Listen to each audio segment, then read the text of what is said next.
Reasoning का clock से संबंधित, घड़ी से संबंधित प्रश्न को सॉल्व करिएगा, जो कि हर कम्पिटिटिव एग्जाम में एक क्वेश्चन देखने के लिए मिलता है और बहुत ही कम समय में आप क्वेश्चन का आंसर दे दीजिएगा। जो राज मैथ्स एंड रीजनिंग सेंटर के चैनल को सब्सक्राइब नहीं किए हैं, कर लीजिएगा। तो ये पहला क्वेश्चन है और इस क्वेश्चन को कितना जल्दी करना है और कैसे करना है ये चीज़ आपको समझना है। तो देखिए क्वेश्चन पहला है, 4:44 का जल प्रतिबिंब क्या होगा, ये पूछा गया है। जल प्रतिबिंब, आपको दर्पण प्रतिबिंब भी पूछा जाता है, वो भी देखिएगा। तो पहले जल प्रतिबिंब वाला क्वेश्चन किस रूप में पूछा जाता है उसको सॉल्व करने के लिए सीखिए। तो 4:44 दिया हुआ है, तो जैसे ही जल प्रतिबिंब दिया हुआ है तो क्या करना है, 6:30 में आपको माइनस करना है। 6:30 में किसको घटाइएगा, तो यही 4:44 को घटाइएगा। तो 4:44 को घटाइएगा, तो देखिए ध्यान से इसको घटा दीजिएगा, आपका आंसर निकल जाएगा। तो देखिए यहाँ 6:30 है, तो ये 30 है, ये 44 है। तो क्या करिएगा, 1 घंटा में होता है 60 मिनट, तो ये 1 घंटा का मतलब इसको 6:30 लिखा हुआ है, तो इसको बोल सकते हैं 5 घंटा 90 मिनट बोल सकते हैं। तो ये अब आके हो गया कितना, तो 90 मिनट हो गया, मतलब कि ये कैसा हो गया, तो 5 घंटा 90 मिनट हो गया। इसको देखिएगा तो यही आपको दिखेगा कितना, 36। 1 घंटा इधर जोड़ दीजिएगा तो 36 हो जाएगा। अब इसमें से इसको घटा दीजिएगा, तो घटाइएगा तो देखिए 90 में से 44 जाएगा तो कितना हो जाएगा, तो 46 हो जाएगा। 46 हो गया। अब यहाँ पे 5 बचा है, 5 में से 4 घट जाएगा, तो 1 घंटा क्या हो जाएगा, 1:46 हो जाएगा। तो यही इस प्रश्न का क्या हो जाएगा, आंसर हो जाएगा। तो देखिए कौन सा ऑप्शन हो जाएगा, तो ऑप्शन नंबर 2 हो जाएगा। तो जल प्रतिबिंब पूछा जाएगा तो किस में घटाना है, 6:30 में से घटाइएगा, तो उसका आंसर निकल जाएगा। तो चलिए देखिए अगला क्वेश्चन रहा ये जलीय प्रतिबिंब वाला, तो देख लिया। अब देखिएगा दर्पण प्रतिबिंब। दर्पण प्रतिबिंब का क्या कॉन्सेप्ट रहेगा उसको समझिएगा। तो क्वेश्चन कैसे पूछा जाता है, किस समय पर घड़ी की दर्पण छवि 3 बजे का समय दर्शाती है। 3 बजे का समय दर्शा रही है। यहाँ पे ये दिया हुआ है दर्पण छवि, दर्पण प्रतिबिंब बोला गया। तो इसमें से निकालने के लिए क्या करिएगा, जब भी आपको दर्पण दिया हुआ रहेगा तब उसमें से क्या करिएगा, तो आप उसमें से 11:60 में घटाइएगा या 12 बजे में घटाइएगा।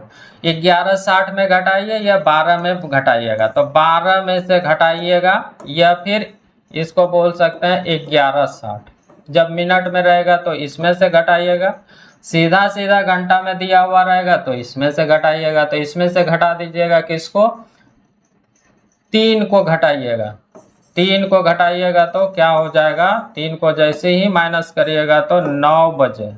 तो 9 बजे यही इस प्रश्न का क्या हो जाएगा, आंसर हो जाएगा। तो ऑप्शन नंबर कौन सा हो जाएगा, तो ऑप्शन नंबर आपका 2 आ जाएगा। तो वहाँ पे अभी यहाँ पे क्या सीखें, जब दर्पण प्रतिबिंब रहेगा तो 11:60 में घटाना या 12 बजे में घटाइएगा। मिनट रहेगा तब वो 11:60 में घटाइएगा। तो इसका आंसर कौन सा हो जाएगा, तो इसका आंसर होगा 2 नंबर होगा। चलिए देखिए अगला, ये भी आपका दर्पण से ही रिलेटेड है, तो इसको भी जल्दी से कर दीजिएगा। तो देखिए उस समय का चयन करें जो किसी घड़ी में 9:30 की सही दर्पण छवि क्या है। तो दर्पण छवि यहाँ पे दिया हुआ, तो दर्पण छवि के लिए क्या करना है आपको, किस में घटाना है, या तो 12 बजे में घटाइएगा या फिर 11:60 में घटाइएगा। तो 11:60 में क्यों घटाइएगा, क्योंकि यहाँ पे मिनट में दिया हुआ है। तो 11:60 में किसको घटाइएगा, तो 9:30 को घटाइएगा। तो 9:30 को घटा दीजिए, तो घटाइएगा तो यहाँ पे 30 हो जाएगा। फिर 2:30, तो 2:30 कहाँ पे दिया हुआ है, तो ऑप्शन नंबर पहला में दिया हुआ है। तो इस तरह से इसका आंसर कौन सा हो जाएगा, पहला नंबर हो जाएगा। तो चलिए देखिए अगला क्वेश्चन, शुरू से अंत तक देखना है, शेयर भी करना है, लाइक भी करना है। तो चलिए देखिए ये क्वेश्चन जो पूछा गया इसको कैसे करना है, आगे भी अच्छा क्वेश्चन है।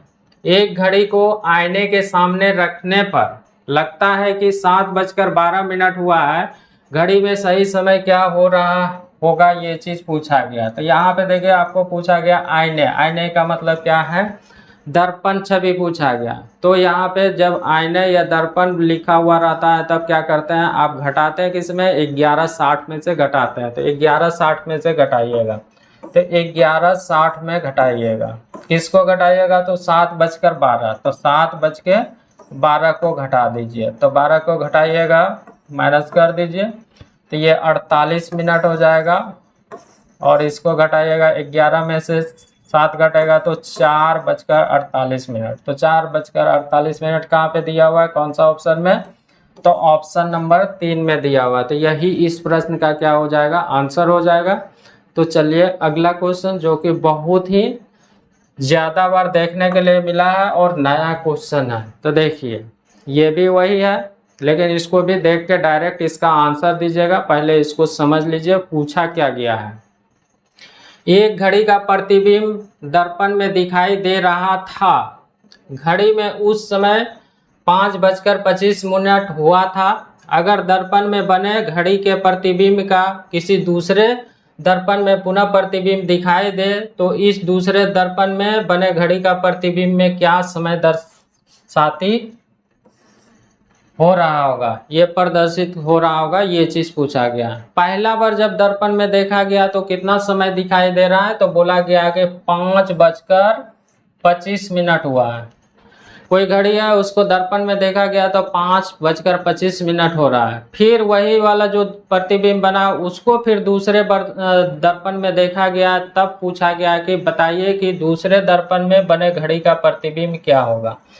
जब एक बार घड़ी का देखिएगा दर्पण में, फिर वही जो समय हो रहा है उसको दूसरे दर्पण में देखेगा तो समय क्या दर्शाएगा, वही समय दर्शाएगा। कहने का मतलब है कि एक बार दर्पण में देख लिए फिर दूसरे दर्पण में लेके जाइएगा तो जो समय रहेगा वो चेंज नहीं होगा, समय वही रहेगा। तो इस प्रश्न का आंसर क्या हो जाएगा, तो जितना यहाँ पे 5:25 हो रहा है तो यही इस प्रश्न का आंसर हो जाएगा। तो देखने के साथ हो गया।